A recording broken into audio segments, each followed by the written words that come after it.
Hello বন্ধুরা, mamma's and babies daily life চ্যানেলে সবাইকে স্বাগত। সবাই কেমন আছেন? আশা করি খুব ভালো আছেন। তো আজকের ব্লগটি আমি যেটা নিয়ে বানাবো সেটা হচ্ছে বেবিস লার্নিংয়ের ব্যাপারে। যারা যারা নতুন মায়েরা তাদের বাচ্চারা কী করে শেখাবে পড়াশোনা, বিভিন্ন বিষয় নিয়ে চিন্তিত। তো চিন্তার কিছু নেই, কারণ একটা নির্দিষ্ট বয়সেই বাচ্চারা সব কিছু লেখাপড়া, হ্যান্ডরাইটিংটা আয়ত্ত করতে পারে। ABCD 1 2 3 4 যাই হোক, এর আগে যতই চেষ্টা করা হোক না কেন ও কিছুতেই ধরতে পারবে না। তো আমার মেয়ের বয়স এখন 4 বছর 5 মাস। তো ওকে একটা নির্দিষ্ট এর আগে আমি চেষ্টা করে দেখেছিলাম, একটা কম বয়সে কোনোভাবেই ধরতে পারবে না। যতই কষ্ট হবে, নিজের মাথায় রাগ বাড়বে, বরং কষ্ট হবে, কিন্তু কোনোভাবেই আয়ত্ত করতে পারবে না। একটা নির্দিষ্ট ঠিক এজ আসলে অটোমেটিক ও ধরে নিতে পারবে, ক্যাচ করতে পারবে। আর এক্ষেত্রে আমি বলে রাখি, কিছু কিছু টিপস আপনাদের দিয়ে রাখি। তো যখন বাচ্চা প্রথম হাঁটতে চলতে শিখবে বা কথা বলতে শিখবে, তখন থেকেই না প্রথম থেকে ছবি দিয়ে কিছু কিছু জিনিসপত্র চিনিয়ে রাখবেন। যেমন বল, অ্যাপেল, বড় বড় জিনিসপত্রগুলো, বল, অ্যাপেল, গাছের ছবি, গ্লাসের ছবি, প্রত্যেকটা জিনিসপত্র দিয়ে বলবেন যে এটা অ্যাপেল, এটা বল, ক্যাট, ডগ। তাহলে জিনিসটার একটা প্রতিচ্ছবি ওদের মাথার মধ্যে থেকে যাবে, বলে জিনিসটা চট করে আইডেন্টিফাই করতে পারবে। তো পরবর্তীকালে অবস্থা মানে চট করে অসুবিধা হবে না। আর আরেকটা কথা বলে রাখি, প্রথমে যখন হাতেখড়ি দেওয়া হয়ে যাবে তারপরেই তো বাচ্চাকে লেখানোটা মেনলি শুরু করায়। তো যখন লেখানোটা শুরু করাবেন না, তখন প্রথমেই ডাইরেক্টলি ABCD দিয়ে শুরু করাবেন না। ABCD 1 2 3 4 ডাইরেক্ট লেখাবেন না। কীভাবে লেখাবেন? স্ট্যান্ডিং লাইন, স্লিপিং লাইন দিয়ে লেখাবেন। তো স্ট্যান্ডিং লাইন, স্লিপিং লাইন দিয়ে কীভাবে আপনাদের দেখিয়ে দেবো আমি। ওটা লেখাবেন, তাহলে ইজি হবে, জিনিসটা বাচ্চা ক্যাচ করতে পারবে সহজে। আর ওদের প্রথমেই তো ব্রেন ম্যাচুরিটি অতটা হয় না, তো ধরতে সময় লাগে।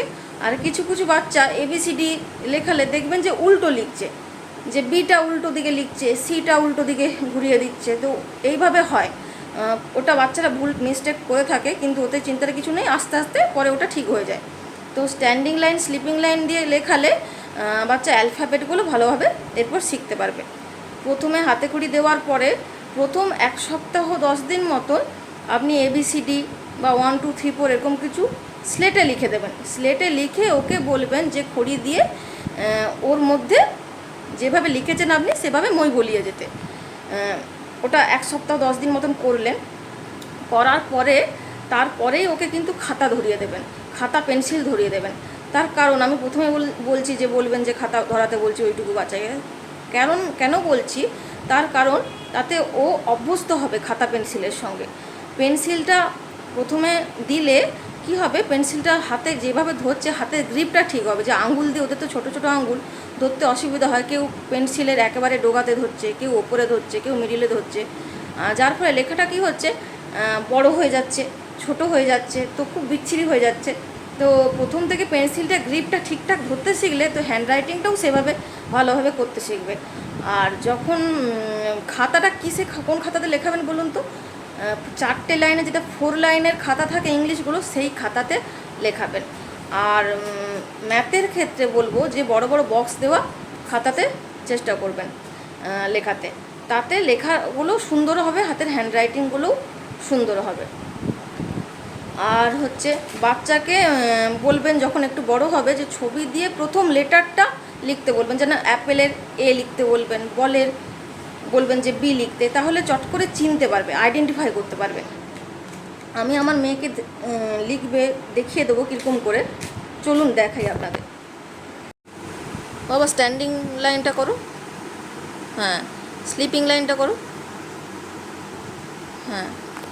আর সব বন্ধুদের দেখিয়ে দাও যে ABCDর খাতায় ABCDটা লিখে দেখিয়ে দাও। এই দেখুন, এটা 4 লাইনের খাতা। দেখুন, ফার্স্টে রেড কালার দিয়ে, তারপরে দুটো ব্লু কালারের লাইন, তারপরে রেড কালারের লাইন, 1 2 3 4 লাইনের খাতায়।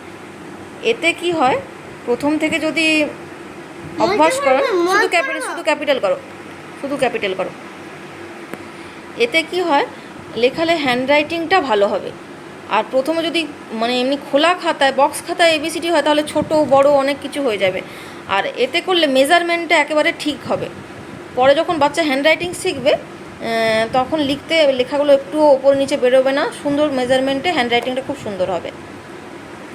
আর পাশে এই যে বক্স খাতাটায় আমি ম্যাথের জন্য বলছিলাম, এই বক্স খাতাটায় 1 2 3 4 লেখাবেন। আর স্ট্যান্ডিং লাইন স্লিপিং লাইন লেখালে এই ABCDটাও তাড়াতাড়ি শিখতে পারবে।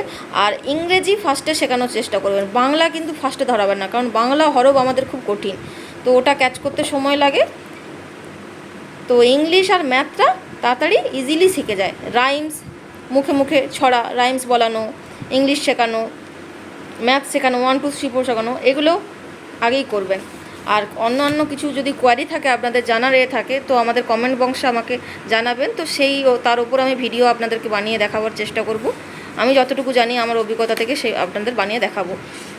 তো আজকের ভিডিওটি ভালো লাগলে অবশ্যই লাইক করবেন, শেয়ার করবেন, সাবস্ক্রাইব করবেন। আর লাইক করলে মোটিভেট হই, তো আরও ভিডিও বানানোর ইচ্ছাটা বাড়ে। সবাই ভালো থাকবেন, সুস্থ থাকবেন। আজকের মতো শেষ করছি। Thank you.